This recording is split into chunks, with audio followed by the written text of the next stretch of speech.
Hello guys! Hello everyone! For today's video ay share ko lang sa inyo na nakapunta ako ngayon sa Tagum City, ang pinakamataas na Christmas tree sa Mindanao. Ayan. Oh, ayan, naka-attendance ako ng pinalavad, pinadali at pinakalit. Basta yon na yon. Oh, actually, nagbiyahe kami mula ng Pantukan papuntang Agusan del Sur at saka syempre, attendance muna kami dito, 'di ba? Kasi nga first time kong pumunta dito, first time kong naka-touchdown dito.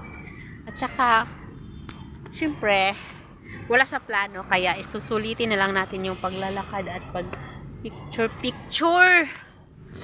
Ay, nako, basta super duper. Oh, ayan oh. Actually, hintayin namin yung pag-lights nito mamaya. Kasi nga, 6 PM daw. Kapag madilim na, saka pa ito magla-light. So, ay, tingnan natin mamaya yung buong place kung gaano to kaganda, guys. So, ayan. So, dito na muna ako. O, diba?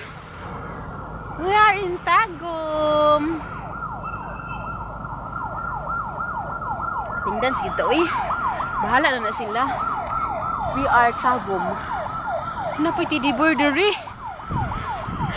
Suroy-suroy ko. Ako mga kauban to sa sulod eh. Ay, sana all makahagog tidi bor. Wala ko'y lingaw. Ma-enjoy maghihapon ng tiguang dayo eh. Enjoy pa rin ang matanda kahit matanda na. Sarap maging bata, no? Patur-tur lang.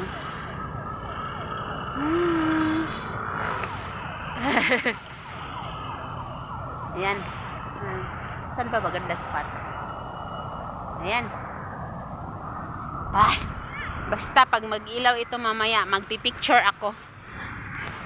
Yan lang. Update lang ako mamaya. So, thank you. Bye-bye.